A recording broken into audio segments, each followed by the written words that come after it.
Hello दोस्तों, welcome to एक्विजिटिव education. और मैं आपका एजुकेटर आप लोगों के लिए एक और नई वीडियो लेके आ गया हूँ, एक और नई शिफ्ट की। आज हम लोग जिस शिफ्ट के बारे में बात करेंगे वो है आफ्टरनून, और 11 जुलाई 2019 में जो पेपर हुआ था आपका, उसी पेपर को हम लोग डिस्कस करेंगे अपनी आज की वीडियो में। जनरल अवेयरनेस का सेक्शन होगा, 25 क्वेश्चन होंगे, इन डिटेल में पढ़ेंगे। उन 25 क्वेश्चन से रिलेटेड सारी बातों को देखेंगे, इंपॉर्टेंट फैक्ट्स, इंपॉर्टेंट इन्फॉर्मेशन, इन सभी चीज़ों को हम लोग अपनी वीडियो में डिस्कस करेंगे। एसएससी सीएचएसएल में रिपीटेशन बहुत ज़्यादा होती है, मतलब कि जो स्टैटिक पोर्शन होता है वो काफ़ी ज़्यादा बार पूछा जाता है। तो इस बात को ध्यान रखते हुए मैंने इन वीडियोस को बनाया है, जिससे कि आपका रिवीजन भी होता रहे। ओके दोस्तों, तो अब बढ़ते हैं अपने क्वेश्चन की तरफ। सबसे पहला क्वेश्चन आता है कि as of May 2019 who is the CEO of Google. Google के CEO को पूछा गया कि कौन है वो मई 29 तक। तो अभी भी सुंदर पिचई जो हैं वो गूगल के CEO हैं, पर और स्पेसिफिकली बताऊं मैं आपको तो CEO हैं ये अल्फ़ाबेट INC के। ओके, अब देखिए मैं बता दूं, ये एक सब्सिडरी है गूगल LLC की। ओके, पर इस टाइम पे भी CEO जो हैं गूगल के वो सुंदर पिचई हैं। आपको एक और चीज़ बता दूं मैं कि जो गूगल के CFO हैं उनका नाम है रूथ पोरेट, और जो फाउंडर थे गूगल के उनका नाम है Larry page and Sergey Brin. Okay दोस्तों, तो इन सभी को आपको याद रखना है इनके नाम, कि CEO कौन है वो हैं आपके सुंदर पिचई, CFO आपके रूथ पैरट, और जो फाउंडर हैं गूगल LLC के वो हैं लैरी पेज और सर्गी ब्रिन। ओके, तो इन सभी को आपको याद रखना है। नेक्स्ट हमारा सवाल आता है कि एक योजना थी प्रधानमंत्री मुद्रा योजना, उसके अंदर आपको लोन्स दिए जाने वाले थे। तो आपको बताना है कि इन चारों ही ऑप्शंस में से ऐसा कौन सा टाइप नहीं है उस लोन का। ओके, मतलब कि इन चार ऑप्शंस में से 3 उस लोन में आते हैं, ओके, लेकिन एक है जो टाइप नहीं है। तो जो आपका पुरुष है ये उस लोन में नहीं आता है, मतलब कि सिर्फ तरुण, किशोर और शिशु, ये 3 तरीके के लोन जो हैं वो अवेलेबल होंगे आपके लिए प्रधानमंत्री मुद्रा योजना के अंतर्गत में। ओके दोस्तों, तो ये बातें आपको ध्यान रखनी है। अब थोड़ा सा बात करते हैं प्रधानमंत्री मुद्रा योजना के बारे में। तो ये आपकी अप्रैल 2015 में आई थी, और इसके अंदर आपको 10 लाख रुपए तक का लोन देने की बात कही गई थी। वो भी उन लोगों को जो कि नॉन कॉर्पोरेट हैं, जिनके पास नॉन फार्म इंटरप्राइजेज हैं, जो कि स्मॉल बिजनेस इस तरीके के जो काम करते हैं लोग, उन लोगों को यहाँ पे लोन देने की बात करी गई थी। ओके दोस्तों, तो ध्यान रखिएगा इसके बारे में। नेक्स्ट हमारा सवाल आता है कि हमारे इंडिया के बैंकिंग सिस्टम के अनुसार NEFT का फुल फॉर्म क्या है। तो NEFT का फुल फॉर्म है national electronic funds transfer. Okay दोस्तों, तो ये बात आपको ध्यान रखनी है। अब ये क्या है NEFT? ये एक 1-to-1 फंड ट्रांसफर है जो कि हमारे नेशन वाइड पेमेंट सिस्टम को मतलब अवेलेबल होता है, मतलब वहाँ पे ईजी होती है हमें किसी भी इंसान को फंड ट्रांसफर करने में। इस NEFT को शुरू किया गया था नवंबर 2005 के अंदर, और इस क्वेश्चन से रिलेटेड या फिर आप कह सकते हैं और ज़्यादा इंपॉर्टेंट इन्फॉर्मेशन है, 2 फुल फॉर्म आपको और याद रखने हैं। पहला है आपका RTGS, जो कि आपका रियल टाइम ग्रॉस सेटलमेंट, और दूसरा आपका IMPS, जो कि है आपका इमीडिएट पेमेंट सिस्टम। तो ये तीनों ही फुल फॉर्म आपको याद रखने हैं। एक तो आपका NEFT national electronic fund transfer, दूसरा आपका RTGS real time gross settlement, तीसरा आपका IMPS इमीडिएट पेमेंट सिस्टम। तो ये तीनों चीज़ें आपको याद रखनी है।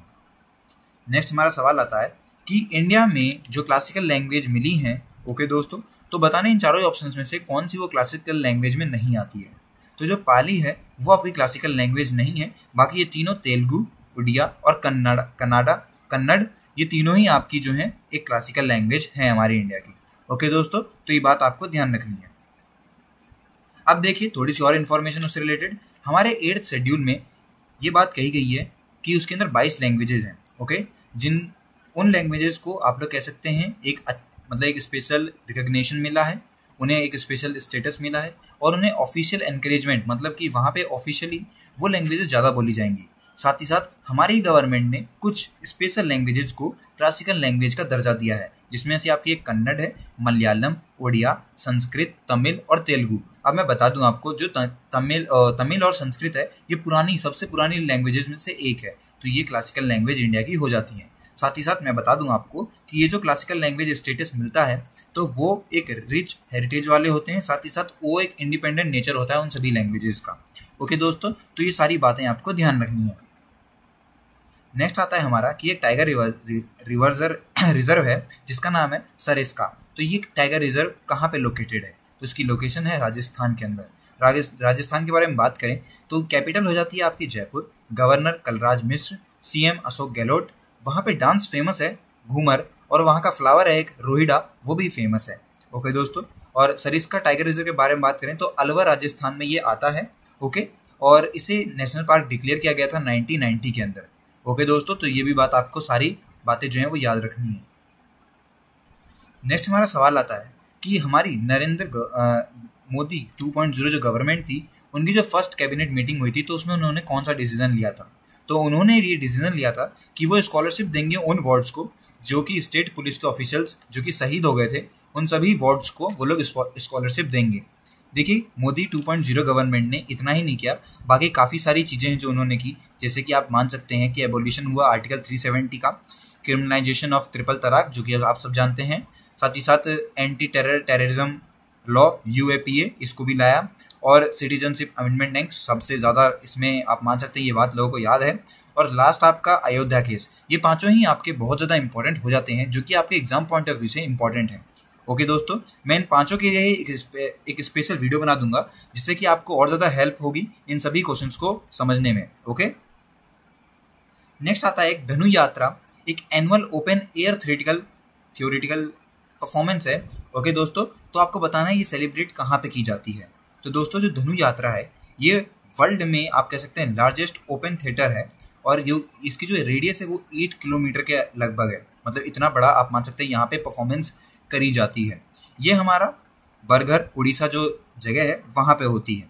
उड़ीसा के बारे में बात करें तो capital Bhubaneswar, governor Ganeshi Lal, CM नवीन पटनायक, डांस यहाँ का फेमस है उड़ीसी, मैमल संबर, और जो फ्लावर है वो अशोका का फ्लावर जो है यहाँ पे बहुत ज़्यादा आप कह सकते हैं फेमस है, यहाँ का स्टेट फ्लावर है अशोका।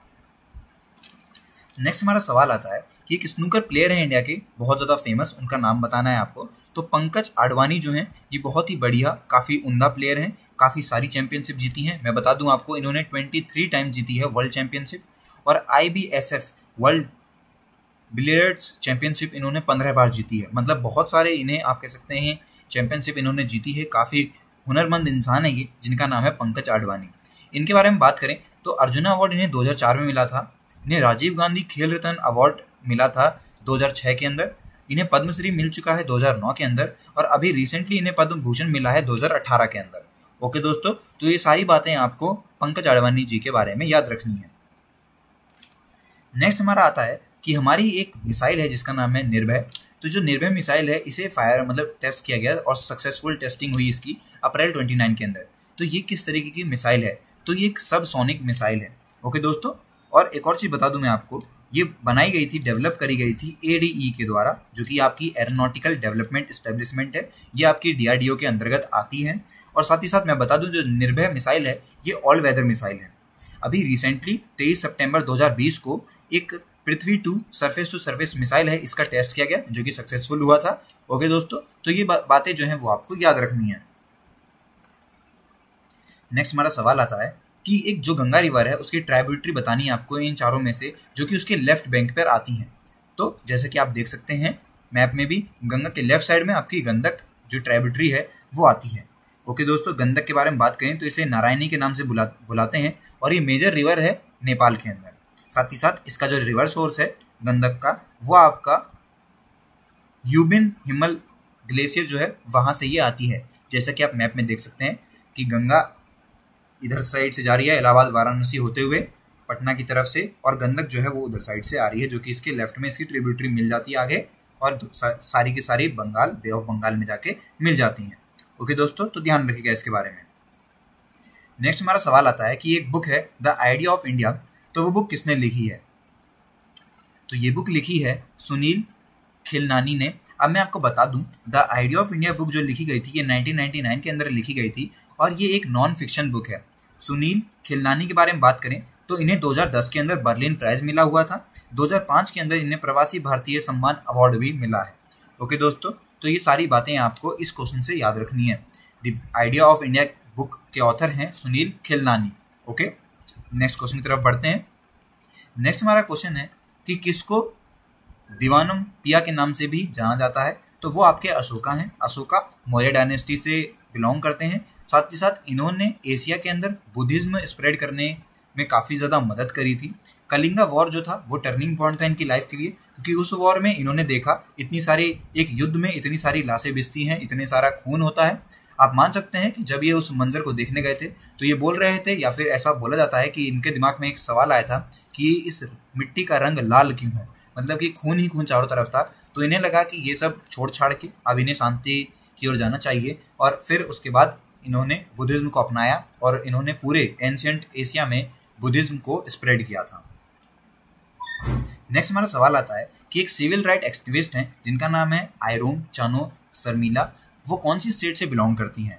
तो ये आपकी मणिपुर स्टेट से बिलोंग करती हैं। इन्हें आयरन लेडी ऑफ मणिपुर के नाम से भी बुलाया जाता है, और ये फेमस हैं क्योंकि इन्होंने 5 नवंबर 2000 में एक हंगर स्ट्राइक करी थी। किस लिए करी थी? क्योंकि ये बोल रही थी कि जो आर्मीड फोर्सेज एक्ट है, मतलब जो स्पेशल पावर एक्ट है 1958 का, उसे हटाया जाए मणिपुर से, जिससे कि लोगों को और ज़्यादा आज़ादी मिले। और ये सक्सेसफुल भी हुई थी, वहाँ से हटाया भी गया था, और ये काफ़ी ज़्यादा मतलब फेमस हैं। मणिपुर के बारे में बात करें तो कैपिटल आपकी इम्फाल हो गई, गवर्नर हजमा हेप्तुल्ला हो गए, CM एन बीरेन सिंह हो गए, और मैमल जो है वो संगाई मैमल यहाँ पे स्टेट मैमल है। और सॉन्ग ध्यान रखिएगा जो है आपका साना लाइबक मणिपुर, ये यहाँ का स्टेट सॉन्ग है। नेक्स्ट आता है कि सर्कुलेशन ऑफ ब्लड की डिस्कवरी किसने करी थी? तो उनका नाम है आपका विलियम हार्वे। विलियम हार्वे ने यह बताया था कि किस तरीके से हमारी बॉडी के अंदर जो ब्लड का सर्कुलेशन है वो होता है, और साथ ही साथ इन्होंने ये बताया था कि बॉडी में ब्लड का फ्लो बहुत ज़रूरी है, मतलब कि हमारे हर एक बॉडी पार्ट को ब्लड की ज़रूरत पड़ती है। तो ये विलियम हार्वे ने सर्कुलेशन ऑफ ब्लड की डिस्कवरी करी थी। नेक्स्ट आता है Netaji Subhash national institute of sports, ये कहाँ पे लोकेटेड है? तो आपको जगह बतानी है। तो Netaji Subhash national institute of sports ये आपका पटियाला के अंदर लोकेटेड है, और साथ ही साथ इसे कॉमनली यूज़ किया जाता है नेशनल इंस्टीट्यूट ऑफ स्पोर्ट्स भी। साथ ही साथ पंजाब पटियाला, मतलब पटियाला पंजाब में आता है। तो पंजाब के बारे में बात करें, capital Chandigarh, governor VP Singh Badnore, और आपके CM यहाँ पे अमरिंदर सिंह हैं। डांस भांगड़ा और गिद्धा जो कि यहाँ का स्टेट डांस है। मैमल ब्लैक बक, और बर्ड जो है वो बाज यहाँ पे यहाँ की स्टेट बर्ड हो जाती है दोस्तों। नेक्स्ट क्वेश्चन नंबर 16, दारिंग बड़ी हिल स्टेशन जो है वो कहाँ पे लोकेटेड है?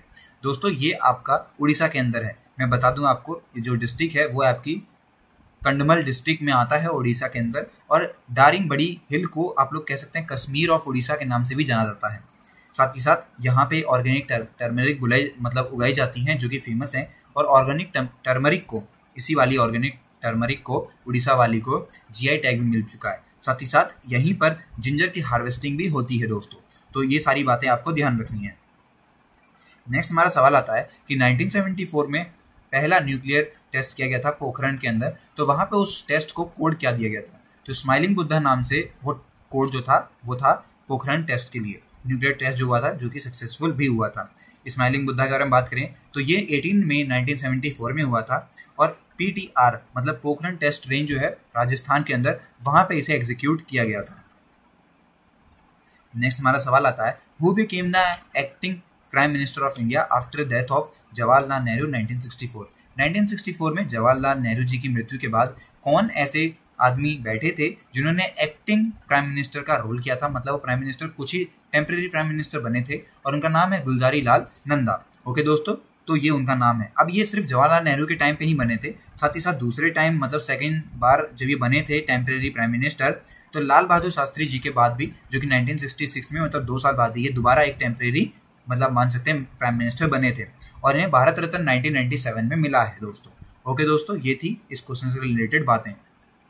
नेक्स्ट हमारा आता है कि मई 2019 के अंदर जो हमारी CSIR है, council of scientific industrial researches, centre for circular and molecular biology, Hyderabad के अंदर, उसने पहली बार ये पता लगाया था, मतलब कि सीक्वेंस किया था एंटायर जेनोम ऑफ किसका, मतलब किसका उन्होंने आप कह सकते हैं जिनोम में, जो आप कह सकते हैं सीक्वेंस में लगाया था। तो जो एसिटिक लायन होता है उसका इन्होंने मतलब एक सक्सेसफुली आप मान सकते हैं सीक्वेंस में उसके जो शरीर के जितने भी आप कह सकते हैं जीन्स थे उन्हें सीक्वेंस में लगा दिया था। तो एसिटिक लायन का किया था इन्होंने ये काम। नेक्स्ट हमारा आता है कि इंटरनेट के कॉन्टेक्स्ट में आपको बताना है IP का क्या फुल फॉर्म है। तो इंटरनेट प्रोटोकॉल इसका फुल फॉर्म हो जाता है। ओके दोस्तों, इंटरनेट प्रोटोकॉल मतलब जो आप नेट यूज़ करते हैं वहाँ पे IP एड्रेस बहुत ज़्यादा ज़रूरी होता है, जिससे कि आप कोई वेबसाइट खोलते हैं जो लास्ट में आता होगा वहाँ पे 1 2 इस तरीके से जो चीज़ें आती हैं, वो उसका आईपी एड्रेस होता है जो उसकी एग्जैक्ट लोकेशन बताता है। ओके दोस्तों, नेक्स्ट हमारा आता है कि इग्निशियस रॉक इनमें से कौन सा है, मतलब कौन सा एग्जाम्पल है इग्निशियस रॉक का। तो जो ग्रेनाइट है, जिससे कि आप कह सकते हैं इस तरीके से मार्बल्स बोल रहा हूँ मैं, जो टाइल्स बनाई जाती हैं वो आपकी ग्रेनाइट रॉक से बनाई जाती हैं।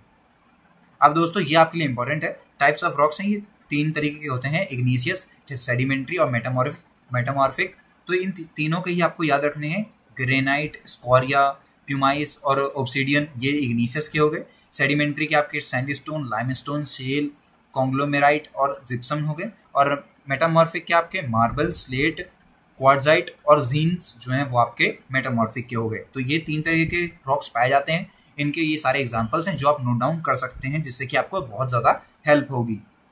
नेक्स्ट हमारा आता है कि which of the following trains entered in 19th year of service on 1 जून 2019। 1 जून 2019 को जब 19th ईयर की सर्विस इस ट्रेन की हुई थी, तो वो कौन सी ट्रेन है, मतलब कि 1 जून 2019 को कौन सी ट्रेन की 90th ईयर ऑफ सर्विस हो गए थे, 90 साल हो गए थे। तो वो आपकी डेक्कन क्वीन है। जो डेक्कन क्वीन है ये आपकी पुणे से मुंबई ट्रैवल करती है, ये मुंबई से पुणे इस तरीके से मान सकते हैं आप लोग। और पहली बार इसे 1 जून 1930 में मतलब चलना शुरू किया था इसने। ओके दोस्तों, नेक्स्ट हमारा आता है कि 1982 में एशियन गेम्स हुए थे, तो वो कहाँ पे हुए थे, तो इंडिया के अंदर हुए थे। काफ़ी आसान सवाल। और अब देखिए 19th एशियन होने वाले हैं आपके कहाँ, हैंगजो 2020 में। ओके दोस्तों, तो ये भी बातें आपको याद रखनी है। नेक्स्ट आपका आता है कि एक तमिल की एपिक बुक है, आप मान सकते हैं, जिसका नाम है सिल्लापट्टिकरम। तो ये बुक जो है वो किसने लिखी थी, तो इनका नाम है आइलेंगो अधिगल, इन्होंने ये बुक लिखी थी। और मैं बता दूं ये इंटरेस्टिंग बुक है, ये एक लव स्टोरी है 2 ऑर्डिनरी कपल्स के बीच में। एक है आपकी कनाकी और दूसरे उसके हस्बैंड कोवलम के हैं। और ये जो आप मान सकते हैं कि ये 5th और 6th सेंचुरी की बात है। ओके दोस्तों, तो ये बातें आपको ध्यान रखनी है।